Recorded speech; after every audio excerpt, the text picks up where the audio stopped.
पधार के भोलेनाथ, घरो दुआर के भोलेनाथ।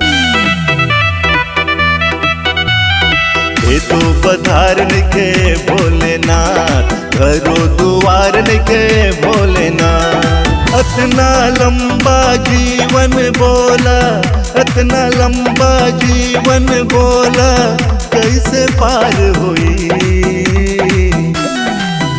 हम रोजे राह देखीना, कब दया तोहार हुई।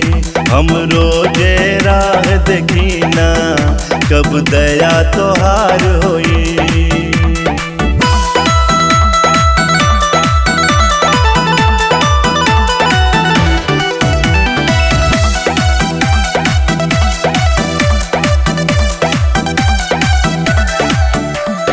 का कहीं हम तोहरा से की, का हमार मजबूरी बा।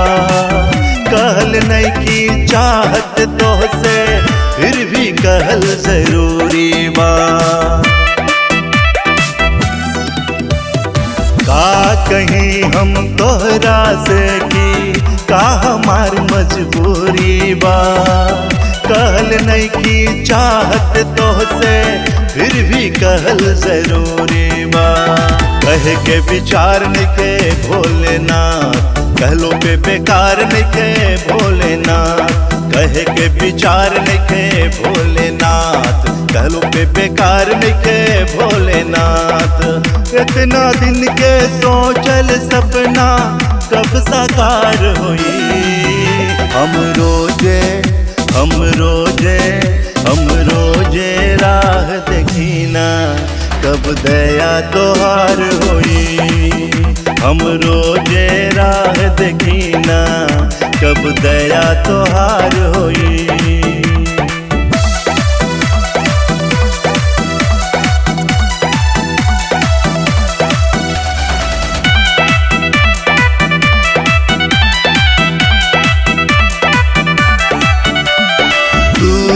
अंतर्यामी हवा, जाने ला सब बात हो। दुख के गठरी ढोते हमरा, बीतेला दिन रात हो। तू तो अंतर्यामी हवा, जाने ला सब बात हो।